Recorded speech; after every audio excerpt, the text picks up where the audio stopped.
Welcome back, dear listeners, to another powerful episode of Healthy Mind, Healthy Life, the podcast where we explore the mindset, stories, and strategies behind living a life that truly aligns with your purpose.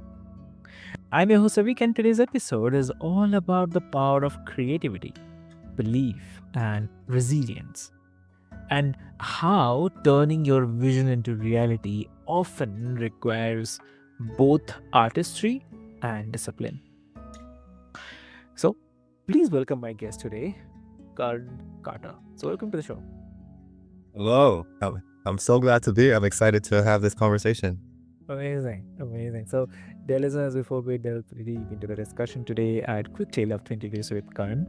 So, Kern is a novelist, essayist, and creative entrepreneur whose journey is nothing short of remarkable. So he's written books for Penguin and Scholastic, sold over 15,000 copies in a single year. Can you imagine? Yeah. Yeah. And built a thriving creative career without relying on social media fame. Instead, by building the real community. Yeah. So he's also a filmmaker, ghostwriter, and the founder of platforms that elevate new creative voices. But what makes his story extraordinary is not just about his success, it's his mindset. Yeah. So, from becoming a father at 18 and dropping out of high school to earning a full scholarship, writing his first novel in college, and signing multiple publishing deals. His story is one of the perseverance, precision, and I'd say passion. Yeah. So I'll not take much of your time, dear listeners. Let's get started. And Karan, welcome to the show. And it's really, really an honor to have you here today. Yeah, no, thank you. I'm grateful to be here. Amazing. Uh, wow. I mean, the dream and the drive. Yeah. Like, I mean, you told yourself that at 8 years old that you did love to be a novelist, and Yeah. now you are one. So, Yeah. what does it feel like to be living the dream you spoke into existence so young? It feels like being a magician, you know? It really does. It feels like magic because these, to your point, it was just words and a dream before. And even though it's something I wanted more than anything and something I was passionate about and something that I pursued throughout my entire kind of academic life and, personal, professional life, everything, it's still I remember two moments really stand out to me is when I first published my first book. I think that when I self-published my first book, just reaching that milestone, still I felt part of me felt very like I knew I had a long way to go, but at the same time I still felt good that I got the first one out.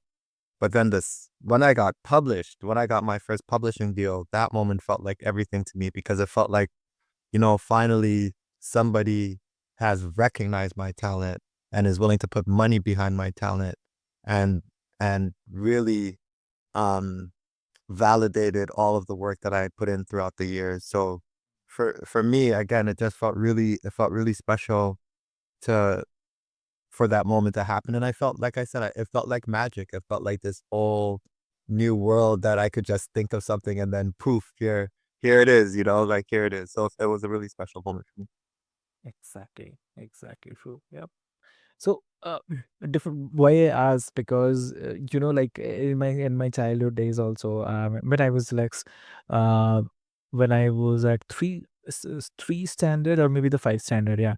So, so those were the winter days, and I used to think like uh, in the winter days, what I used to do is like during the summer vacations or maybe sorry in the winter period, uh where I mean I used to go to my rooftop and there is a setup was there like I can read over there, I can write over there, and because it's a winter season and I also used to take the sun bath kind of thing. So uh there when there is a kind of airplane is going over, right? So I used to think what exactly it is. I mean, why is it kind of moving so high? What exactly it is? So then one day, my uncle told me that it's called aeroplane, and it can carry the people. So I said, "Oh, it can carry people. Okay, I'll also fly." So so he said, No, no. I mean, it's very costly, and I mean, so because I was child, so he used to say me like, no, no, it's not for everyone. If you are if you become a good guy, then you can definitely fly, and you have to study hard, and all those things he used to say. So so sometimes I used to think, okay, I'll someday I'll definitely fly, and it will not be from my pocket. Someone will get it. And you won't believe, after like uh 20 or 25 years maybe, yes, yeah, so when I got into my first job, so there so I had to visit for some other location, and there I have some work to do. So company, that was my first flight in my lifetime, where where the company sponsored obviously for the flight, and I even now I have that ticket, that first You have ticket. the ticket. You That kept the one. ticket. Yes, I kept the ticket. Yes, I have the ticket. So I mean, whenever I see, I feel like, oh, this was the first flight, and that was too. I mean, that day I realized, oh, sometime back I thought about this. So it actually happens. I mean, uh, that is why I asked you. I mean, it's really great. Yeah. Yeah, no, it's a magic of just when you really dream about something and then put action to it, you know what I mean? Like really put some action behind that dream. Yeah. Then it's I don't think not everything's possible, but a lot is Mm. possible when you're able to do that, you know? Exactly. Exactly. Yeah. Lovely. That's such a lesson I had. And so also, like, you have written for both the indie and major publishers like Penguin and Scholastic. So uh, how did that transition happen? I mean, uh, what did it teach you about the creativity as a business? So once I finished I self-published my first two novels and I was really anxious to get published. So I made myself a promise and said I'm not gonna self-publish another book until I'm published. I set out to find a literary agent. That took me that's a much longer story, but let's just say it took me a couple years for that to work out. And once that happened, once it finally happened, I was this is about 2020. The first publishing deal I got was with an indie. They're called Cormorant. It's Mm. an indie publisher here in Canada. And it was exciting because for me, they were the first ones to recognize my talent. And I absolutely loved them for that. I think it was incredible. What actually happened right after that, though, my agent, right after we got the deal, we signed the deal. We set the publishing, the pub date and everything. My agent's like, all right, like get working on the next book. Like, what ideas do you have for another book? So I started working on another book. And as I am working on that other book, Scholastic emails me and they said, hey, we've seen your writing. Would you be able to, would you be willing to write a book for us? So I looped in my agent and I'm like, for sure, of course I want to write a book for you all. So they actually emailed me. We got through that contract and I started writing um what would become Is There a Boy Like Me? Mm. Now, when I finished writing that book, I go back to my other book. So I go to the book I had started when my agent, after I signed my first deal and my agent asked me to start writing another book. I finished that book, we pitch it, and then Penguin picks up that book. That happened all in the same year. Like I literally like that was all in 1 year. So it was an amazing year for me. And then we the both books ended up coming out in the same year. That's why last year I had two books come out because I wrote those two books in the same like pretty much around the same time.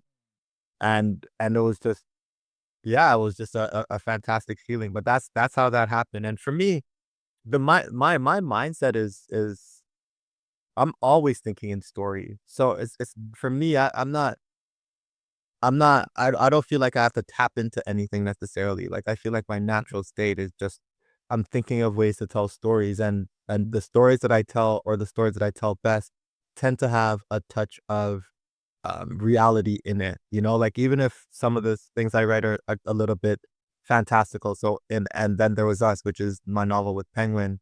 There's a little bit of what I would call magical realism in it. And you know, so like there's, even though that's the case, my stories always have a foundation of reality and truth and real life. And that's where I draw my inspiration from. That's where I get the emotions that I infuse into the characters. I really, I feel like I'm really connected to how the characters feel, and that's the first thing that I need to do. Like once I connect with the characters emotionally, then I can start writing. That's how my process goes. Like I need to know what emotional journey my characters are on. Like are they trying to overcome anger? Are they, you know, are they is it fear that's pushing them? Is it are they searching for attention? Are they trying to fight Mm. some physical battle? So for me, it's all once I tap into that emotional journey, then I can start writing my story properly, and I go from there. Exactly. So, um, about selling off 15,000 of books. So, Yeah. in 1 year, I mean, without a massive social media following, I mean, which is almost kind of unheard of, right? So, but obviously, I mean, so how did you do it? I mean, what's the Yeah. trick behind it? You know what? I I think there are a lot of things that made this happen. So, first of all, I've been writing for a while now. You know, my first self-published book came out in 2014. So I've been building up a readership since then. So there's a decade worth of me building up a readership. I think that's important to know. This is not my first book, and this didn't happen just overnight. So I think that's important. Secondly, I started communities outside, or I started to build communities from things that were creative and literary, but weren't my books. So I was blogging a lot. Right now, I have a newsletter with over 5,000 subscribers. I had a digital magazine called Cry Magazine. And if you were to poll or survey my subscribers now and my community right now and ask them, you know, especially last year, especially like before my newsletter really started taking off, if you ask them where they knew me from, the overwhelming majority of them would say they knew me from Cry Magazine, because that magazine was independent, but we were doing over 20,000 views a month regularly. And at the height, we were doing close to 40,000 views a month. So we had a decent following of people who were really tapped into to our messaging. And they followed me over to, when I started my Substack newsletter, they followed me over there. So I had years of fan building, community building, of people who were like really, I mean, people would send me emails, right? Like, and personal messages. So I had a really decent sized community. So I think that played a really big role in it. The other piece is a lot of the book sales, the majority of those book sales was from the Scholastic book. The Scholastic book actually sold more than the Penguin book, which is interesting. But the Scholastic book is because, and this is my opinion, it was very much catered towards young boys. Like I've never written a children's book before. Like the book for Scholastic is still a novel. It's just a novel for younger readers, for middle grade readers, from about age 9 or 10 years old, right? So it was still a novel, but I think because I specifically targeted young boys, and young boys are a demographic that don't get targeted like that. I think that really helped too. You know what I'm saying? Like they felt spoken to. The title of the novel Is There a Boy Like Me? So it's a curious, like if you see that as a young boy, you're gonna feel curious about it. Like, wait, like what's he talking about? Is there a boy like me? The cover image of it felt of the time and of the moment. And the story itself is really, really powerful. It's a story that is layered, meaning that you could just read the surface level story and be totally entertained. You don't need to go any deeper to get anything out of this book. But that said, if you do choose to go deeper, if you do want to, you know, go book club level with the way you kind of interpret this book and pick apart this book, you can. And I think that also led to teachers being really attracted to this book, and teachers talk. So if one teacher says, "Oh, this book is good because you could layer this book and you could talk about this theme and this theme and this theme and this theme," like I think that started to spread as well. So I think there are multiple factors, and then there is. I have to be completely honest. There's an advantage to being with Scholastic. With Scholastic, you're in every school. You know what I'm saying? In North America, like Scholastic is their reach is wide, and mine is Scholastic Canada, so I'm in every school in Canada. Um, but it's a wide reach, so I had the I have to, or someone listening to this, I don't want to just want to assume that this is just 100% my effort. It's 100% my effort in the fact that I created the book myself, but the exposure that Scholastic gave me, so people had an opportunity to read this book, really also helped a lot. So it's I think it's all three of those things together. Exactly. Very true. And that's really gold. I mean, proof that the real relationships still outperform the algorithm. So different. Absolutely. Absolutely. For sure. And like creativity is a healing. I mean, so many creative struggles with the fear, self-doubt, burnout. Uh, like, has writing ever been a form of therapy for you in time? Yes, actually, and which is interesting because I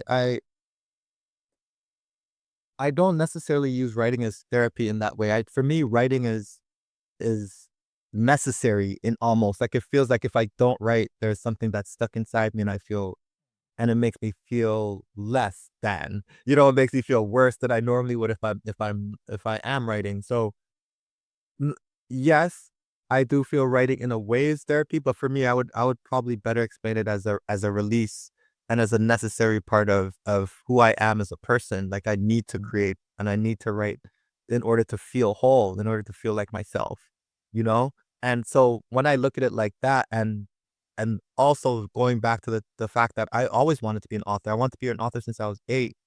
So going back to that and combining it with the fact that I feel this need and this compulsion or this obsession to write, I don't feel burnout because I don't ever feel like I'm writing too much. Like I don't feel, let me be specific. I don't feel burnout from writing books. Other things in life I could feel burnout from. You know what I'm saying? Like there are other stresses in life that make me feel like this is too much to handle at any given moment. But from writing, never. I've never once in my life felt, uh, this is too much for me. Like I don't want to write. Like, I don't feel like that. I love writing. Love it more than anything else outside of obviously outside of my family, but and more than any other material thing, more than any other activity, more than any other hobby. It doesn't matter. I love writing. So if I want to write till I want to be on my deathbed writing. Like I don't ever want to stop. So I don't feel burnout from writing, but not literary writing anyway. Lovely. Lovely. And and also like you are not just creating, you are building platforms for other writers and the filmmakers as well. So uh, why is it important to you to lift others as you rise? Because I think storytelling is the most important thing in the world. And there's so many great writers out there who have such interesting stories to tell or such interesting perspectives. And if I can support that in any way, I'm going to support it. Lit, the creative arts is one of those industries where you need not, I don't, need is a strong word, but where typically you do need someone to support you in order for you to have success. Like you need someone to open a door for you.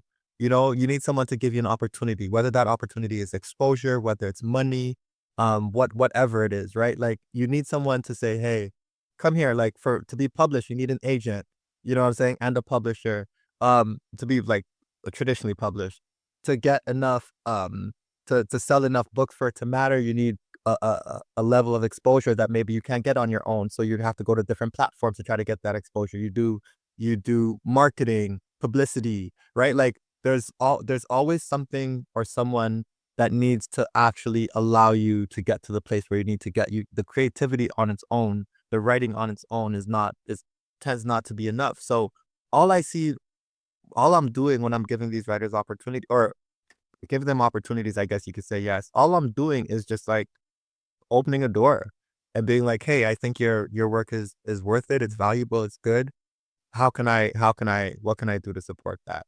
So uh, that's how I think about it. Even my newsletter, even though I don't typically do collaborations on my newsletter is about confidence and giving writers authority and having them understand like what their place in the world really is. Like writers, the reason I call it my newsletter, Writers Are Superstars, is because that's the reason. I want them to feel confident. I want them to feel like, oh wow, that yes, I am a writer and my writing is matters and my writing is valuable and my writing deserves to be heard. I want to give them that type of energy and that type of enthusiasm and that type of confidence. So yeah, it's important. I think storytelling is too important not to or too important to be gatekeeping it in any way. Exactly. Amazing. Oh, so what's the advice you'd like to share with the listeners today? Um, you know, I would tell anyone in any creative industry, Yeah. I would say do two things. This probably applies to any industry, but I'll talk to creative people first. I would say study your craft and study the industry. Don't like I think you should do both of those things equally. The reason you need to study your craft is because every single creative industry is oversaturated. Mm. So one of the main ways you're going to be able to stand out is by literally being better than somebody else. Like the quality of your work today matters more than ever, especially with AI out there. If you're able to find a way to really stand out, like be so gifted, so good at what you do that people are forced to pay attention, that you're speaking your writing style or the perspectives or your structure or something is just really stands out to people, then you're going to be ahead of the game. But the reason I also say study the industry is because if you are not writing or creating from an informed place and being like informed about what's happening, being in having insights into what's happening in the industry, I actually think that's a negative, and I actually don't think you can afford to do that anymore. Not with the way the markets are going. You need to understand um, that the cost of paper is high. You need to understand right now that um, um, if you have a book that came out 5 years ago and you want to do an anniversary edition, that anniversary editions are huge right now. You need to understand these things, right? You need to understand romanticy is having a moment. Like you need to be very, very aware of these things as you're writing or creating, because every every creative decision that you make or don't make is a business decision that you make or don't make. That is a fact, and you cannot escape that. So even if you choose to ignore it and not participate business Mm. wise, that's an active decision. That's an active business decision. Whether you, if you are choosing to participate, then you need to know how you can participate, how you can um um how you can fit your book into the market, how you can find different ways to distribute your book. Like you have to understand these things. So I would say those two things: study your craft, study the industry. Lovely. That's amazing. Great. So, Colin, this has been an incredible conversation, I'd say, and uh, one that reminds us that creativity isn't random and success isn't luck. It's intention, persistence, and a mindset that refuses to settle. And I'd say you have shown us that being a creative isn't just about chasing trends or followers. It's all about building something real, step by step, from belief to breakthrough. So, for everyone who's listening, if you have ever doubted your path, take Kern's story as proof that you can design your destiny through creativity, community, and courage. So, Yeah. Kern, if someone wants to connect with you, what will be the great medium to connect? I would say go to my website, go to kerncarter.com. That is the best place to find everything about me. Also, check out my Substack, which is Writers Are Superstars. And if you're like all my novels are everywhere. It's easy to Google me, Google Kern Carter, and you should find me. Amazing. Lovely. So great. So, dear listeners, I'll put all the links into the show notes for easy reference. And with this hope, this is your host, Avik, and this is Healthy Mind, Healthy Life, reminding you that the greatest masterpiece you will ever create is a life that you design with purpose. So, until next time, stay creative, stay curious, and keep writing your own story. So, thank you so much.